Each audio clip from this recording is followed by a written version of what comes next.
안녕하십니까. 일반물리 연습문제 풀이입니다. 이 시간에는 36장 회절에 관한 문제들을 풀어보도록 하겠습니다. 자, 바로 문제 풀이 시작할게요. 첫 번째 1번입니다. 36장의 1번 7절에 X선 회절에 관한 문제가 되겠습니다. 자, 문제를 보면 자, 그림처럼 파장이 0.12 나노미터의 X선이 결정의 윗면 및 반사 평면들과 세타의 각도를 이루며 NaCl 결정, 소금이죠. 소금 결정이 입사한다. 반사 평면들의 면 간격은 D이고 결정은 지면의 수직인 축에 대해 이런 반사 평면들이 극대를 줄 때까지 각도 파이만큼 회전한다. 자, 결정이 시계 방향으로 돌 때 이를 만족하는 두 각도 중에 작은 각도와 B번 큰 각도, 그 다음에 결정이 반시계 방향으로 돌 때 C번 작은 각도, D번 큰 각도를 각각 구하여라 하는 거죠. 자, 그럼 지금 그림에서 X선이 이렇게 들어오고 이제 규칙적인 그 소금 결정들의 배열이 있을 건데요. 그런데 이제 결정의 윗면 및 반사 평면들과 그렇게 돼 있죠. 그러니까 지금 요 그림에서는 결정점들은 안 찍혀 있어요. 표시가 안 되는데 이제 이런 식으로 결정들이 규칙적인 배열을 이루고 있고 실제는 요 평면은 실제 단단한 평면이 있는 게 아니죠. 그죠? 실제 있는 것들은 요런 점들이 규칙적으로 배열되어 있고 나머지는 다 공간이죠. 공간인데 X선이 들어와서 사실 X선이 들어오면 X선은 그 물질하고 그러니까 굴절하는 관계에 있는 게 아니죠.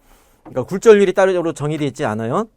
그러니까 일반적인 빛이 들어오면은 원자 내의 전자들하고 그 전자들의 이제 쌍극자 진동을 일으켜서 전자들에서 다시 빛이 방출이 되죠. 그러니까 그 과정에서 시간 제한이 생기고 그러면서 매질 속에 들어갔을 때 빛의 속도가 느려지게 되는데 X선 같은 경우에는 그러한 과정을 생략하고 바로 그냥 원자 하고 충돌하는 개념으로 우리가 생각을 해요. 그래서 들어오면은 사실은 이런 데는 그냥 허공으로 보고 그러니까 워낙 파장이 짧기 때문에 이런 공간을 다 빈 공간으로 보고 X는 다 통과하게 되죠. 그런데 이제 이러한 결정에서 그러니까 원자 결정점을 만나게 되면 여기서 X선이 여기 산란하듯이 충돌해 가지고 되튕기듯이 사방으로 X선이 튀게 되죠. 그죠? 예, 그럴 때 그 특정 방향에서 여기서도 튀고 이제 여기서도 튀고 했을 때 이러한 빛들이 이제 특정 방향에서 극대나 극소가 이루어지는 거죠. 그러니까 이때 이제 주로 우리가 관찰하는 건 극대가 되는데 보강 간섭이 일어나는 것. 그러면은 이 방향으로 입사를 했을 때 요 방향으로 튕겨 나가는 요 방향에 대해서 보강 간섭이 일어난다. 그러면은 요 두 광선의 방향에 대해서 마치 반사하는 것처럼 반사처럼 생각을 해서 이 둘의 수직이등분선을 긋고 요 수직이등분선에 수직한 면들이 존재한다면 그러니까 이 면들은 사실은 결정점들을 이은 가상적인 면이 되는데 그 면의 기준이 마치 반사와 같이 이루어지는 거죠. 예, 이런 것들은 이제 브레그 법칙에서 논의를 하죠. 그죠? 그래서 요 문제도 지금 그 이렇게 표시된 그 반사 평면이라는 것이 결정점들을 이은 가상의 평면이 되는 거예요. 근데 이제 여기서 주의할 것이 소금 결정을 잘라냈다 했을 때 이 소금 결정 우리가 만져지는 이 결정의 크기 있죠. 그러면 윗면, 옆면, 아랫면 그렇게 되는데 요 소금 결정의 모양을 결정하는 면이 바로 이런 반사 평면은 아닐 수가 있다는 거예요. 그래서 뭐 배열을 이루어 봤더니 반사 평면이 이런 반사 평면이 있더라. 그러면은 실제 이제 브레그 반사를 얘기할 때 반사 평면은 요러한 평면이고 그 실제 소금 결정의 모양하고 관계된 것 어떻게 결정을 잘라내느냐 했을 때 그 평면이 반사 평면은 아니더라 하는 거예요.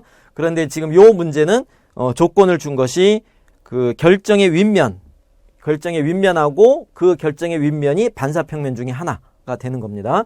예, 그래서 현재 요 면 자체가 반사 평면이면서 동시에 결정의 윗면이 되는 거예요. 그러면은 소금 결정을 뭐 이렇게 잘랐거나 했을 수가 있다는 거죠. 근데 이제 이러한 반사 평면은 이 결정점들을 어떻게 연결하느냐에 따라서 반사평면들 여러 개를 우리가 찾아낼 수 있죠. 방향이나 크기, 간격이 다른. 예, 그래서 이 상태에서 지금 현재는 간격이 반사평면이 D의 간격을 이루고 있는데 이 결정 자체를 그 회전을 시켜서 요 축에 대해서 회전을 시켜서 결정이 뭐 이렇게 돌아갔다 그러면은 이 법선이 이렇게 같이 돌아가면 되는 거죠. 요 각도가 파이만큼 돌아갔다. 그러면 이 경우에 대해서 이제 결정 면하고의 각도가 달라지니까 반사가 다른 방식으로 일어나게 되고 그 반사에 대해서 극대가 일어나는 조건이 이제 달라지게 되는 거죠. 그걸 찾아봐라 하는 겁니다. 그래서 다른 반사평면을 찾는 거랑 같은 건데, 예, 그렇게 됐을 때, 그러니까 처음에 지금 현재 조건은 세타가 45도일 때 일단 하나의 극대가 나타나는 거고요. 파장하고 D가 주어졌죠. 그래서 기본적인 공식은 브래그 법칙을 우리가 적용을 해야 됩니다. 그래서 브래그 법칙을 여기 친절하게 또 리뷰를 해놨어요. 예. 원래 이제 브래그 법칙에 대한 공식은 ED 사인 세타가 M 람다다. 그걸 기억하면 되죠. 예. 그러니까 그 단일 슬릿, 이중 슬릿하고 브래그 법칙이 비슷해요. 공식이. 단일 슬릿은 A 사인 세타가 M 람다. 근데 요것은 극소였고, 그 다음에 이중 슬릿이 간섭. 얘는 간섭이지만은 M 람다. 요거는 극대였죠. 그 다음에 이제 브래그 법칙은 전혀 다른 거예요. 얘네들하고는 전혀 다르지만은 ED 사인 세타가 M 람다가 돼요.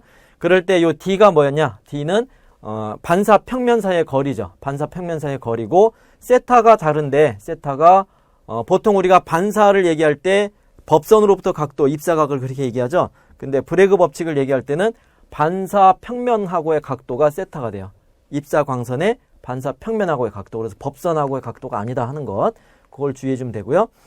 그래서 이제 이 경우에 브래그 법칙이 요것이 극대가 된다는 것을 간단하니까 살펴보면은 일반 광선이 들어와서 이 격자점, 결정점에서 튕겨나가고 그 다음에 2번 광선은 그 밑에 있는 평면에 반복되는 평면 중에 바로 이웃한 평면에 결정점에 입사한다 했을 때 그때 이제 세타로 들어와서 세타로 나가는 거죠. 그죠? 그러니까 입사 반사처럼 생각하니까 이 각도가 똑같은 거예요. 그래서 이게 세타면 얘가 세타가 되는데 이렇게 나가고 2번은 밑에서 나가기 때문에 이 둘이 이제 간섭을 일으키는 거죠. 예, 중첩. 그래서 극대가 된다 하는 걸 보면 되는데 이때 1번하고 2번 사이의 경로차가 이렇게 파면을 잡으면 요 위쪽에는 결정점에 대해서 이렇게 파면을 선택하면은 여기까지는 공통이고 그죠? 그 다음에 여기서도 이제 나가는 쪽으로 똑같이 파면을 잡으면 여기까지는 공통이에요. 그러면 광선 2가 추가로 더 이동한 거리가 경로가 바로 이게 굵게 표시된 요 부분이죠. 요 부분의 길이를 더 이동한 거죠. 그랬을 때 요 길이는 얘가 세타면은 밑에 요 각이 세타가 되고 요 길이가 D니까 그죠? 예, 그러면 이제 요 세타하고 관계가 이렇게 해서 사인이 되는 거죠. 그죠? 사인 세타의 크기가 된다 하는 겁니다. 그래서 이제 그것이 두 번 들어갈 때 나올 때니까 2배가 되는 거고 이때 이 안에는 아무것도 없는 거예요. 그러니까 X선에 들어갈 때는 그러니까 일반적인 그 가시관성 연역에 빛이 들어갈 때는 여기가 이제 꽉 차 있다고 보는 건데 연속적인 매질로 보는 건데 X선은 그게 아니라 결정 사이의 공간을 다 공간으로 보기 때문에 여기는 아무것도 없는 거예요. 그래서 여기 부딪혀서 나가는 그 과정에서는 진공을 통과하는 거랑 똑같다 보는 거죠. 공기중을 통과하는 거랑. 그래서 광경로가 그냥 이 거리 자체가 광경로가 되는 겁니다. 그래서 ED 사인 세타가 경로차가 되고 그것이 반파장의 짝수배다. 그때가 극대다 하는 것. 그래서 공식은 ED 사인 세타가 M 람다다 하는 것을 기억을 하고요. 요건 어렵지 않으니까 유도할 줄도 알아야겠습니다. 자, 그래서 문제로 다시 돌아가면 현재 45도일 때 주어진 D에 대해서 주어진 파장에 대해서 이렇게 극대 조건을 이루고 있는 거예요. 이때 M이 얼마인지는 지금 문제에서 안 주어졌죠. 자, 근데 이제 그 주어진 상황에 대해서 결정을 이제 회전을 시키자 하는 겁니다. 그래서 결정을 회전시키는데 일단 반시계 방향으로 회전을 시킨다고 그러면 요 축에 대해서 요 점에 대해서 전체를 이제 회전을 시키면 파이만큼 돌렸다 하면은 이 법선도 파이만큼 돌아가고요. 이 결정의 반사 평면이 요 문제가 이제 새로운 반사 평면을 찾는 건 아니고 주어진 반사 평면이 돌아가서 회전하면서 각도가 달라졌을 때 극대 조건이 달라진 걸 찾는 거네요. 그래서 이 반사 평면도 요랬던 평면이 이렇게 돌아가는 거죠. 그러니까 요 각도가 똑같이 파이만큼 돌아가게 되고 그렇다면은 이제 그 입사비은 그대로인데 반사 평면이 돌아갔으니까 각도가 세타에서 세타 플러스 파이로 더 커지게 되는 거죠. 이것이 이제 반시계일 때는 커지는 거고 시계 방향일 때는 어떻게 돼요?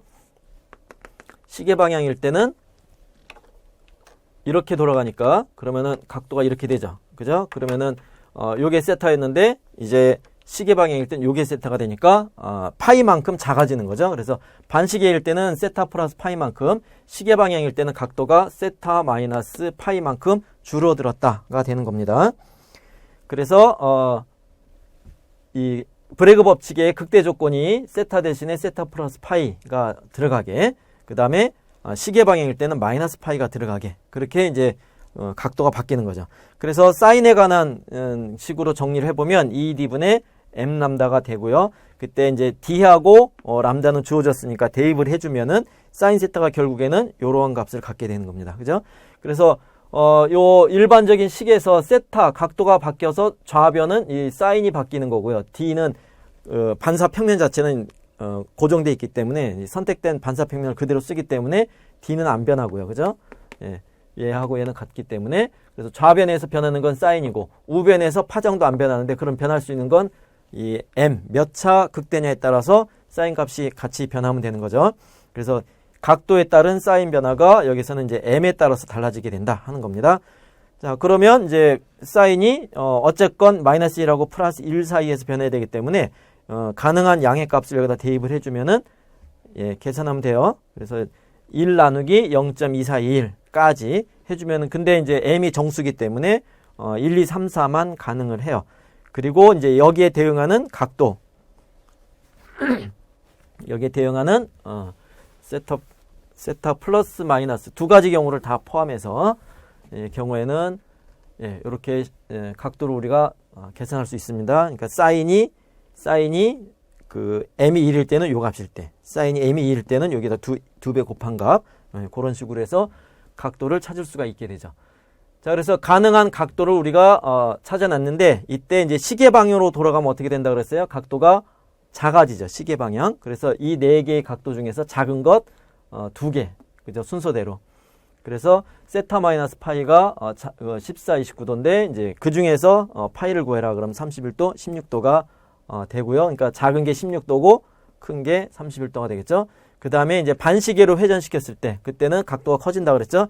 그래서 세타 플러스 파이일 때의 이 값을 우리가 비교를 해보면 이제 45도도 커진 거니까 46.57하고 75.5도에서 우리가 판단을 해보면 파이가 1.57, 30.5도가 두 번째다. 그렇게 알 수가 있는 겁니다.